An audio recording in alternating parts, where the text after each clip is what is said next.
मेरे प्यारे बच्चों, आज हम लोग क्लास 9 के चैप्टर 13 को देखने जा रहे हैं। इसमें हम लोग पृष्ठीय क्षेत्रफल और आयतन को पढ़ेंगे। जैसा कि पिछले वीडियो में हम लोग हेरॉन्स फार्मूला को देखें, हेरॉन्स फार्मूला के सूत्र को समझ गए होंगे। इसके बाद इसमें जो दो एक्सरसाइज थे 12.1 और 12.2, तो ये दोनों एक्सरसाइज का सॉल्यूशन जो है आप लोगों को बताया गया और ठीक तरह से समझाया भी गया। इसके बाद 13 नंबर चैप्टर जो है हमारा पृष्ठीय क्षेत्रफल और आयतन है। पृष्ठीय क्षेत्रफल और आयतन, इसका मतलब समझिए, पृष्ठ मतलब होता है सतह। जैसे आप देख रहे हैं कि यह कॉपी है, यह आपका पृष्ठ हो गया, यानी कि यह आपका हो गया सतह हो गया। इसके बाद इसका क्षेत्रफल निकालना है, तो यह इसका जो माप होता है, इस पृष्ठ की जो माप होती है उसी को हम लोग क्या कहते हैं, क्षेत्रफल कहते हैं। और उसके बाद पृष्ठीय क्षेत्रफल निकालने के बाद उसका आयतन भी निकालेंगे। आयतन हमारा किस में होता है? आयतन हमारा होता है कि वैसा बॉडी, वैसा वस्तु जो कुछ न कुछ जगह छेकता हो। जैसे मान लिया जाए कि यह हमने मोबाइल लिया, यह मोबाइल कुछ न कुछ जगह छेक रहा है। अगर ऐसा मोबाइल हम रखते जाएं तो क्या होगा, यह ऊंचा होते चले जाएगा, यानी कि जगह कुछ न कुछ ऑक्यूपाई करेगा, छेकेगा, ग्रहण करेगा। तो जितना स्पेस कोई भी बॉडी ग्रहण करता है उसको हम लोग आयतन कहते हैं। तो अब इस टॉपिक के अंदर सबसे पहले हम लोग पढ़ने वाले हैं घनाभ और घन को पढ़ेंगे। घनाभ और घन को पढ़ने वाले हैं। तो घनाभ को इंग्लिश में हम लोग क्या कहते हैं, क्यूबाइड कहते हैं, और घन को हम लोग क्यूब कहते हैं। और घन और घनाभ आपने देखा है कि नहीं, इसके बारे में हम लोग चर्चा करते हैं। जैसे आपने देखा ही होगा भाई, माचिस का डब्बा तो देखा होगा। घर में डेली सुबह शाम मम्मी जो है आपकी अगरबत्ती जलाती है, दीपक जलाती है, चूल्हा जलाती है, माचिस का डब्बा देखे ही होंगे। ईंट तो अपने आसपास में देखे ही होंगे। इसकी आकृति कैसी होती है, घनाभ होती है, घनाभ आकार का होता है। बक्सा आपके घर में ही होगा, है ना। जब किसी का शादी होने के बाद गौना होता है तो बक्सा तो दिया ही जाता है, अपने गांव में आप देखे ही होंगे। तो बक्सा हो गया, बड़ा बड़ा संदूक जो आपके घर में रहता है, और उसमें ठंडी के दिन में सारा रजाई को उसमें उससे बाहर निकाल लिया जाता है, और जैसे गर्मी आती है तो सारा रजाई जो है संदूक में ठूस के हम लोग रख देते हैं। तो ये जो प्रायः ये समूह की आकृति जो है आप देख सकते हैं कि ये सब की आकृति आपको लगभग इस तरह से मिलेगी। ये फिगर पूरा पढ़ने दीजिए, तब आपको समझ में आएगा। ये इस तरह की आकृति आपको देखने को मिलेगा। तो इस तरह से हम जो है यह बना दिए, क्या, घनाभ बना दिए। और घनाभ में आप देख सकते हैं कि कितने सतह होते हैं। एक नीचे तो होगा ही भाई, नीचे किस लिए होगा, क्योंकि नीचे से मट्टी उट्टी नहीं लग जाए बक्से के अंदर, है कि नहीं, चूहा तुहा नीचे से नहीं घुस जाए। तो नीचे में भी एक सतह होगा, ऊपर बंद करने के लिए एक सतह तो होगा। और चारों बगल से क्या खुला थोड़े रहेगा, चारों बगल से तो फिर भी दीवार सरफेस रहेगा, पृष्ठ रहेगा। इस तरह से 4 पृष्ठ होता है साइड साइड, और ऊपर पे एक पृष्ठ होता है और नीचे में एक पृष्ठ होता है। यानी कि इसमें जो सतह होते हैं वह कितना होता है, 6 सतह होते हैं। और ये 6 सतह है। उसके बाद कोना कितना होता है, शीर्ष कितना होता है, इसको देख सकते हैं आप कि इधर हुआ 4 और फिर इधर भी हो गया आपका 4। तो 4 4 8, यानी कि इसमें जो शीर्ष होते हैं यह 8 होते हैं। और इसमें एक मज़ेदार बात ध्यान में रखिए, ये नीचे का सतह और ऊपर का सतह जो होता है दोनों का क्षेत्र बराबर होता है। यानी कि नीचे वाला जो सतह का लंबाई चौड़ाई होता है वही सेम ऊपर वाले सतह की भी लंबाई चौड़ाई होती है। यानी कि अगर इसकी लंबाई ले लें, ये चौड़ाई ले लें, तो लंबाई एंड चौड़ाई वाले जो होते हैं दो सतह होते हैं, दो सरफेस होते हैं, है ना। इसके बाद देखिए साइड में, इस साइड अगर जो मान लीजिए बक्से के बारे में सोचें तो इस साइड भी आपका क्लोज है, इधर साइड लेफ्ट साइड यानी कि बायां साइड भी क्लोज है और दाहिना साइड भी क्लोज है आपका। तो ये दोनों सतह आपस में बराबर होते हैं।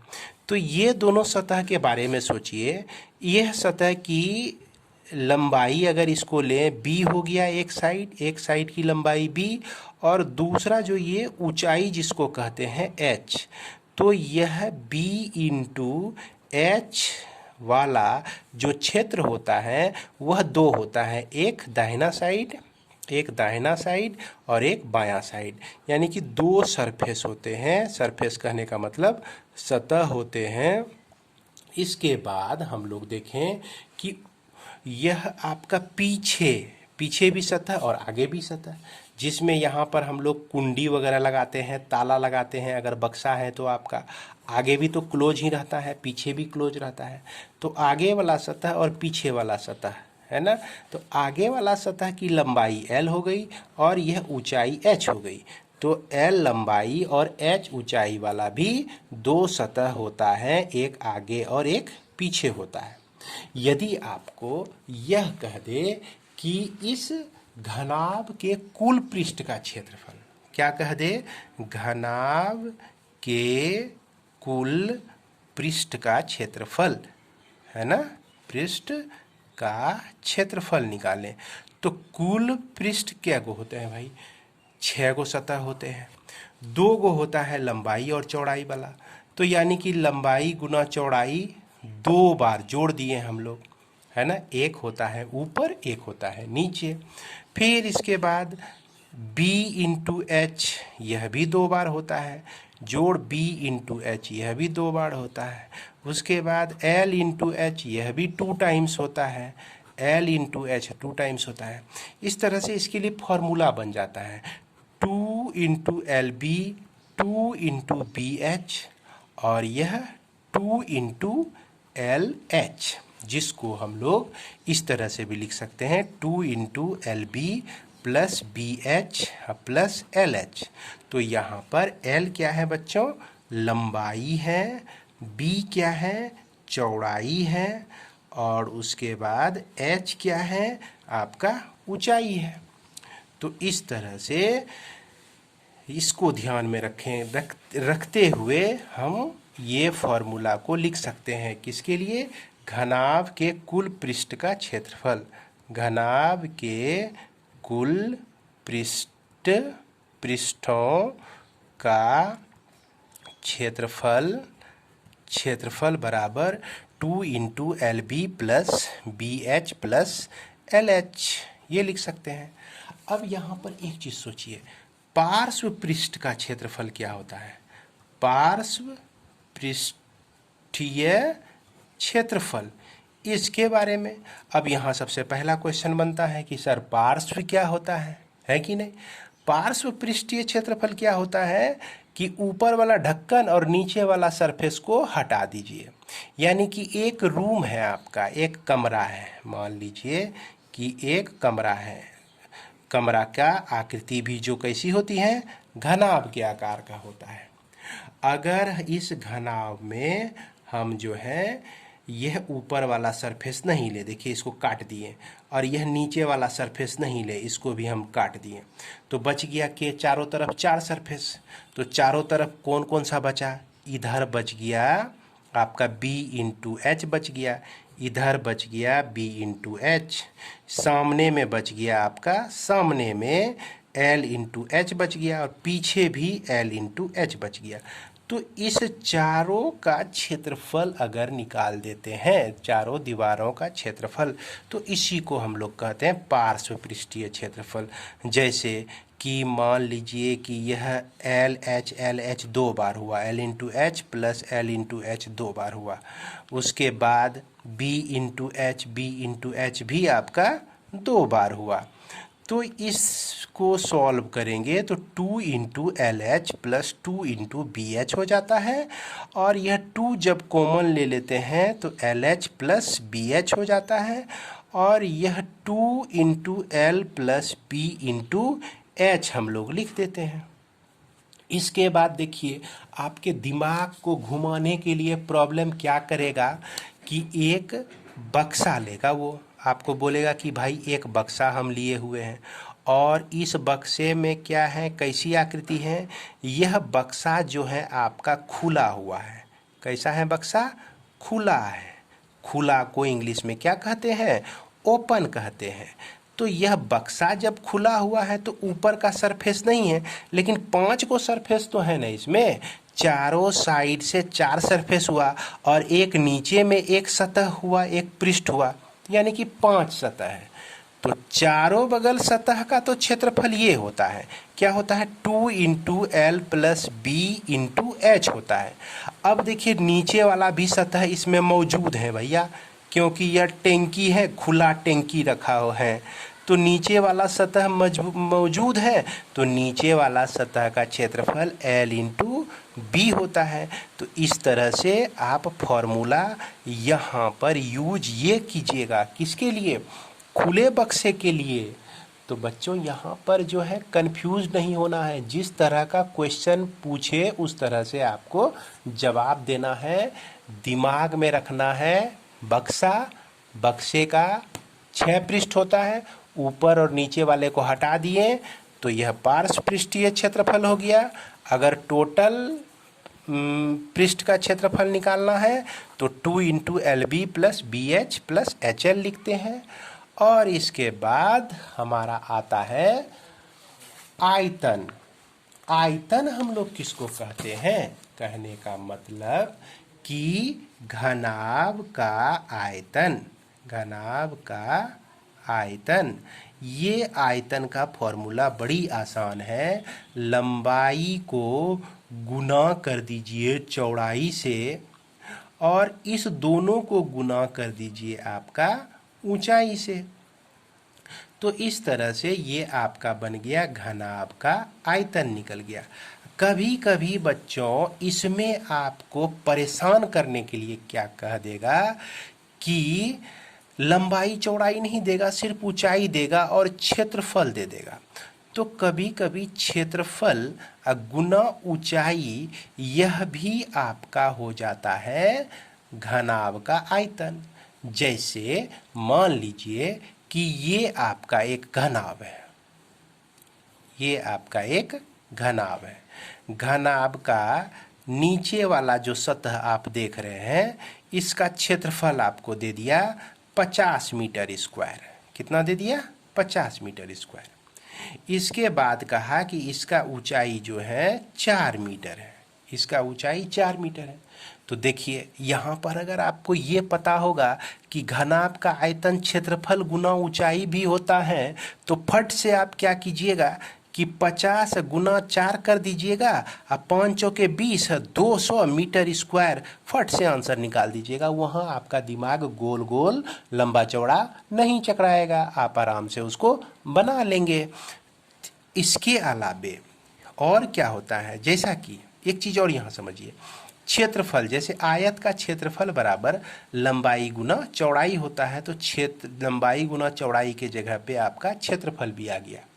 कभी कभी ऐसा भी होता है कि ये आपका एक दिया घनाभ, और इस घनाभ में क्या कह दिया आपको कि इस घनाभ की लंबाई जो है 5 मीटर है, और ये एक साइड का क्षेत्रफल जो है 6 मीटर का स्क्वायर है, यानी कि इधर का क्षेत्रफल दे दिया और लंबाई आपको दे दिया। तो आप एक चीज़ और ध्यान में रखेंगे कि यदि क्षेत्रफल के साथ लंबाई को भी गुना कर दें तो भी यह हमारा आयतन ही देता है। क्या देता है? आयतन ही देता है। अगर हम क्षेत्रफल के साथ किसको गुना कर दें? चौड़ाई को भी गुना कर दें, तो यह भी हमारा क्या देता है? क्षेत्रफल ही देता है। यह आपको किसी किताब में नहीं मिलेगा, यह लेकिन जानकारी रखना जरूरी है और इसकी सहायता से आप बहुत सारे प्रॉब्लम को बना भी सकेंगे। तो चलिए बच्चों, मैं यह उम्मीद रखूं कि आपको समझ में आ गया होगा। इसके बाद हम लोग देखते हैं घन को, देखते हैं घन, देखते हैं क्या होता है। तो घन को समझने के लिए पहले घनाभ को समझना जरूरी हो जाता है। इसीलिए हमने सबसे पहले आपको सिखा दिया, क्या सिखा दिया, घनाभ सिखा दिया। इसमें आपको क्या गो फार्मूला बताया, मेनली 3 फार्मूला बताया हमने।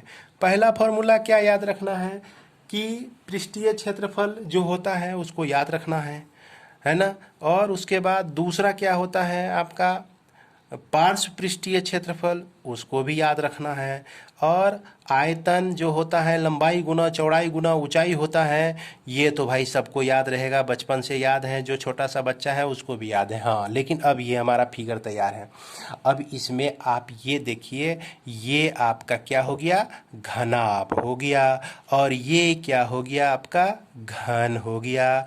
तो घन और घनाभ में क्या अंतर है, इसमें लंबाई और उसके बाद चौड़ाई और उसके बाद ऊंचाई जो है तीनों बराबर नहीं भी हो सकता है।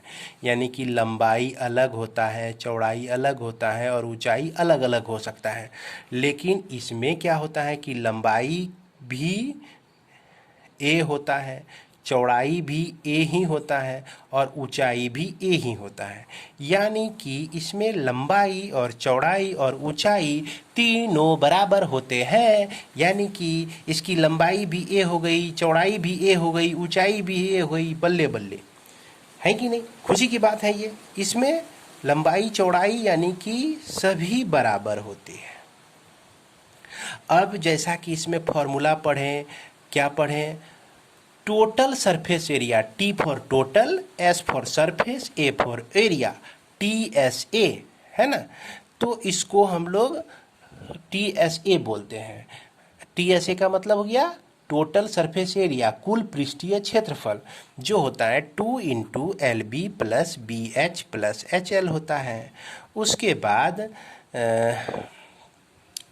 पार्श्व पृष्ठीय क्षेत्रफल, लेटरल सरफेस एरिया, जिसको हम लोग पार्श्व पृष्ठीय क्षेत्रफल बोले ना, उसको शॉर्ट में क्या बोल सकते हैं, LSA, यानी कि लेटरल सरफेस एरिया। ये आपका 2 into LB plus into H होता है। इसके बाद इसका वॉल्यूम, वॉल्यूम का मतलब होता है हिंदी में आयतन, आयतन जिसमें हम L into B into H कहते हैं। अब इसका हम लोग को TSA निकालना है। तो TSA निकालना बड़ी आसान है, चूँकि L B H जो है सब A ही हैं। तो 2 इंटू A गुना A करेंगे तो A स्क्वायर हो जाएगा, फिर B का भी वैल्यू A है, H का भी वैल्यू A है, तो A स्क्वायर हो जाएगा और यह A स्क्वायर हो जाएगा। यानी कि 2 इंटू 3A का स्क्वायर बराबर 6A का स्क्वायर, है ना। उसके बाद अगर LSA निकालें तो 2 into A plus A into A, तो यह आपका हो गया 4A इंटू A, यानी कि 4A का स्क्वायर। और उसके बाद इसका वॉल्यूम, किसका वॉल्यूम, क्यूब का वॉल्यूम। क्यूब का मतलब घन होता है। तो घन बराबर लंबाई गुना चौड़ाई गुना ऊंचाई, यानी कि A का क्यूब। और यहाँ याद रखना है कि इसका जो यूनिट लिखेंगे, इसके यूनिट में होल क्यूब डाल देंगे, और इसका जो यूनिट लिखेंगे इसके यूनिट में स्क्वायर डाल देंगे।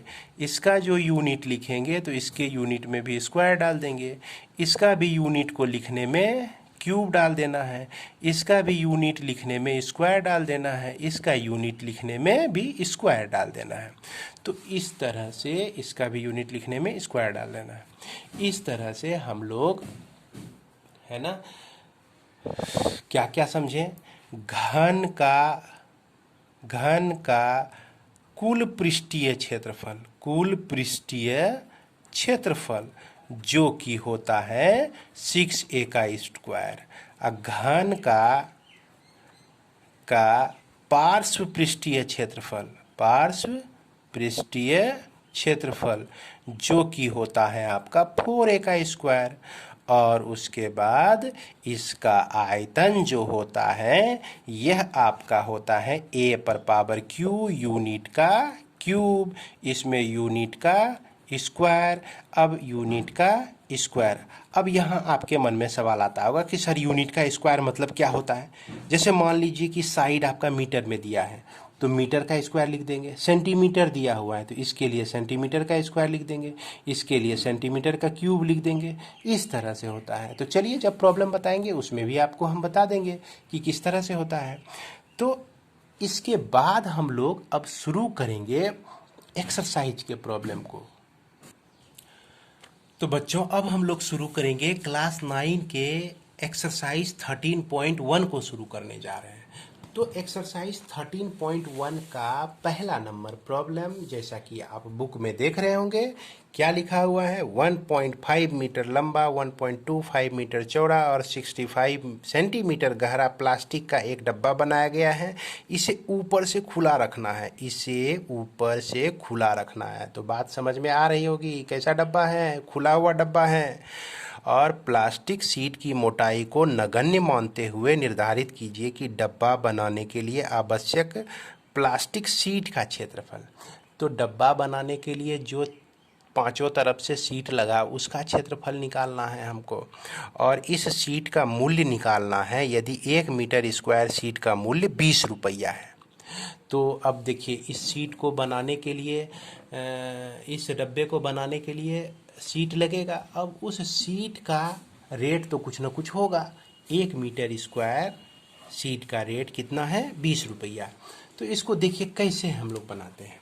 तो सबसे पहले हम लोग एक डिब्बा ले आते हैं। कैसा डिब्बा ले आते हैं, और यह डब्बा जो है आपका खुला हुआ डब्बा है, इस तरह से खुला हुआ डब्बा है,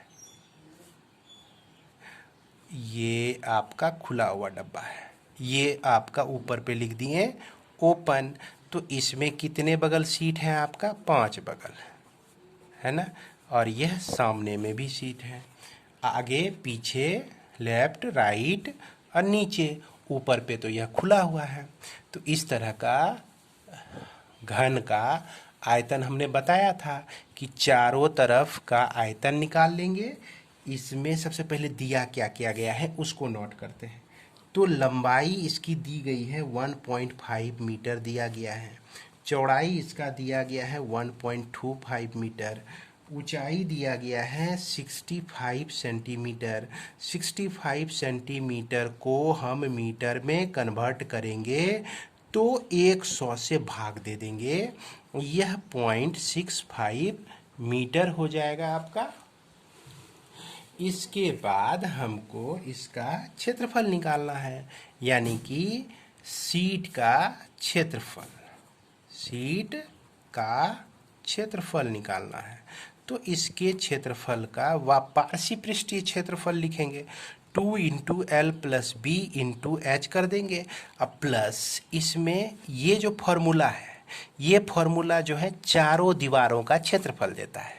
अब नीचे वाला को भी इसमें इंक्लूड किया गया है, तो L इंटू बी इसमें इंक्लूड कर दिए, जोड़ दिए, लगा दिए, तो इसका भी क्षेत्रफल हो गया।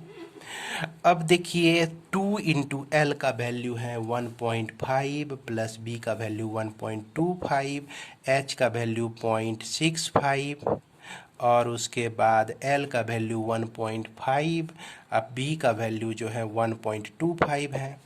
इसको आप सॉल्व करेंगे, इस दोनों को जोड़ेंगे तो 2.75 यह आ जाएगा, और यहाँ पर मल्टीप्लाई हो जाएगा 0.65 लिखिए या 0.65 लिखिए, बात तो बराबर ही है। और इस दोनों को जब गुना करेंगे हम लोग तो यह 1.875 आएगा। इसको गुना करके आप देख सकते हैं।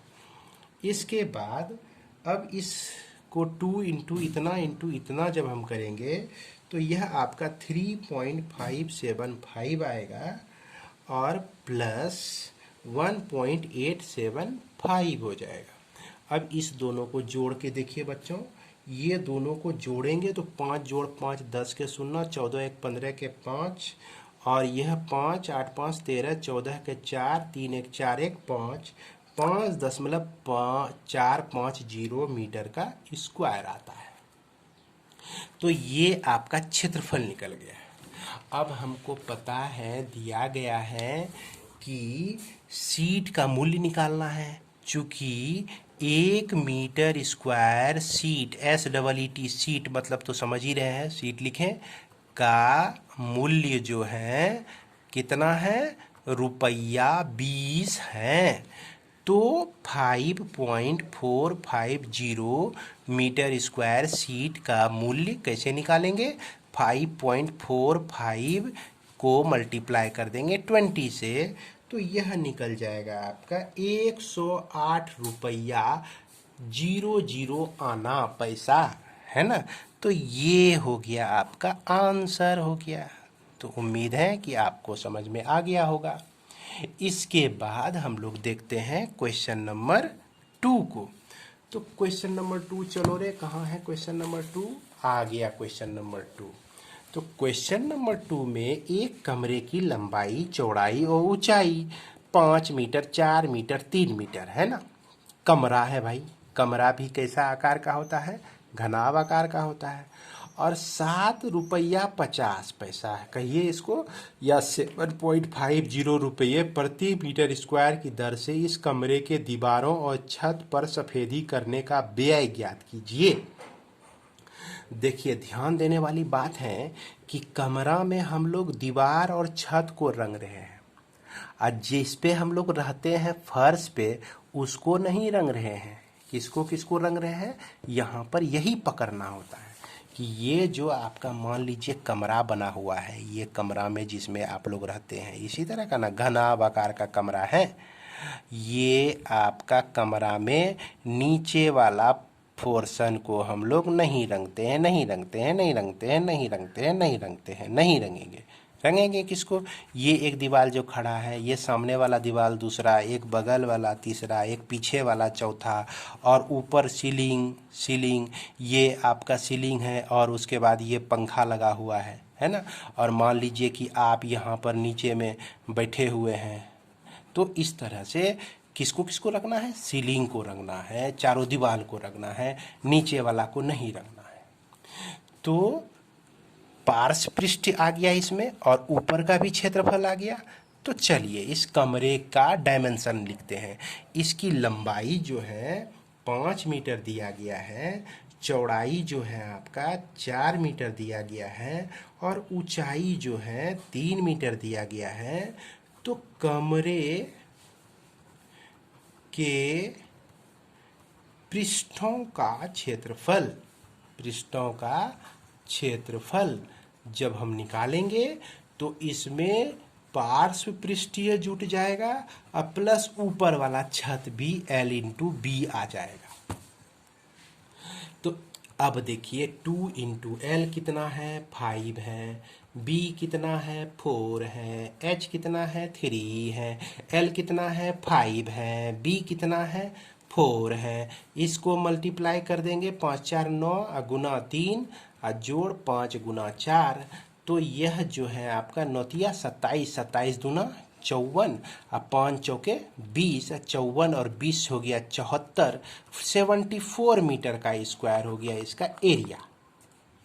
कितना मीटर का स्क्वायर हो गया? 74 मीटर स्क्वायर इसका एरिया हो जाता है। अब इसका सफेदी करने में कितना व्यय लगता है?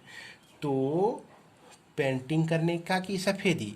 तो सफेदी करने का व्यय तो क्या लिखेंगे बच्चों? 74 मीटर स्क्वायर एरिया है, और यहाँ पे देखिए कहा गया है कि 1 मीटर स्क्वायर इतना रुपया प्रति मीटर स्क्वायर। 1 मीटर स्क्वायर में इतना रुपया लगता है, ₹7.50। तो आपका 74 मीटर स्क्वायर वो पेंटिंग करता है, तो 74 को 7.50 से मल्टीप्लाई कर दीजिए। जब आप इसको मल्टीप्लाई करेंगे तो यह आपका हो जाएगा 555 रुपये, है ना। 555, 555। तो 555 रुपये आपका यह क्या आ जाएगा, आंसर आ जाएगा, है ना। इसके बाद हम लोग क्वेश्चन नंबर 3 देखते हैं। 3 में कहता है कि एक आयताकार हॉल, अरे हॉल के नाम से तो समझ में आ गया होगा आप लोगों की, हॉले में ना सिनेमा देखते हैं, खैर छोड़िए, के फर्शों का परिमाप 250 मीटर है। परिमाप बोल दिया यहाँ पर, 250 मीटर है। परिमाप कहने का मतलब कि हॉल का जो किनारा किनारा है, किनारों की लंबाई जितनी भी है उसे परिमाप कहते हैं। यदि 10 रुपया प्रति मीटर स्क्वायर की दर से चारों दीवारों पर पेंट करने का लागत 15,000 रुपया आया तो इस हॉल की ऊंचाई ज्ञात कीजिए, है ना। तो यहाँ पर यहीं पर यह सोचना है। तो सबसे पहले चलिए बच्चों हम लोग हॉल में चलते हैं कि ये हॉल, बड़ा सा हॉल में हम लोग पहुंचने ही वाले हैं। ये एक दीवार, यह दूसरा दीवार बन गया और इस तरह से चारों दीवार हॉल में हम लोग बना दिए हैं, है कि नहीं। और इस हॉल में एक आदमी को हम लोग बैठा भी दिए हैं। तो चलिए एक आदमी आपका बैठा हुआ है। अब इसमें क्या कह रहा है कि इसका ये जो किनारा है परिमाप, यहाँ जहाँ जहाँ मेरा पेन चल रहा है देख रहे हैं, यानी कि अब देखिए यहाँ से यहाँ पेन चलाएं बी, यहाँ से यहाँ तक पेन चलाएं एल, फिर यहाँ से यहाँ तक चलाएं ये बी, और फिर यहाँ से यहाँ तक आए तो यह आपका एल, यानी कि 2 इंटू एल प्लस बी, 2 बार एल है 2 बार बी है, तो इसी को ना हम लोग कहते हैं परिमाप। तो परिमाप इसका कितना दिया गया है, 250 मीटर दिया गया है। तो इसकी परिमाप हमको मालूम है और हमको निकालना है इसका ऊंचाई। ये ऊंचाई हमको निकालना है, इस हॉल का ऊंचाई। और इसके बारे में कहा कि 10 रुपये प्रति मीटर स्क्वायर की दर से खर्च इसको कितना होता है भाई, 15,000 रुपया होता है। यानी कि 1 मीटर स्क्वायर में 10 रुपया का खर्च होता है और टोटल मिलाकर 15,000 रुपया खर्च हुआ। तो इसका क्षेत्रफल हम लोग पार्श्व पृष्ठीय क्षेत्रफल निकाल सकते हैं इससे, पार्श्व पृष्ठीय क्षेत्रफल। तो यहाँ पर सोचिए जितना खर्च हुआ सब, पार्श्व पृष्ठीय क्षेत्रफल में को पेंटिंग करने में 15,000 का खर्च हुआ, और इसमें क्या कह रहा है कि 1 मीटर स्क्वायर में 10 ले रहा है, तो 10 से इसको डिवाइड कर दिए। अब यहाँ जो बचा, कितना बचा, 1500 जो बचा, यह 1500 मीटर स्क्वायर बचा।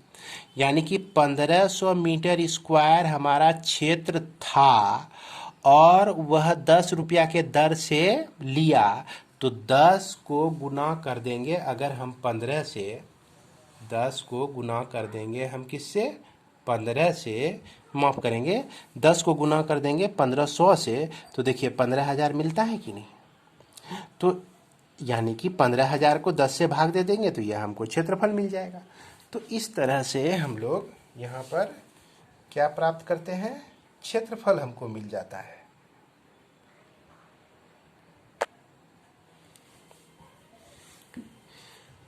अब इस क्षेत्रफल से हमको निकालना है ऊंचाई, h निकालना है। तो पार्श्व पृष्ठीय क्षेत्रफल जो होता है वो हमारा 2 into L plus B into H होता है।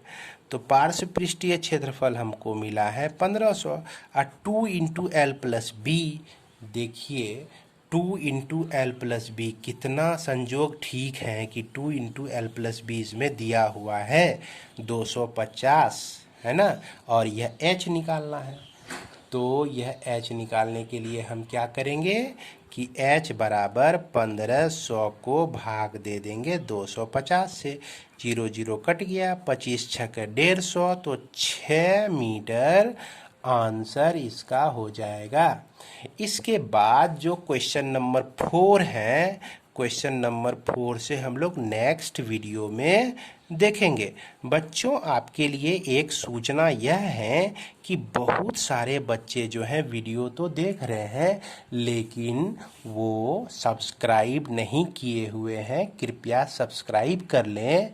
इससे क्या फ़ायदा होगा कि आपको भी जैसे मैं वीडियो अपलोड करूंगा आपको पता चल जाएगा, और हमें भी पता चलेगा कि इतना इतना बच्चा जो है हमारा देख रहा है, ये सब बच्चा देख रहा है।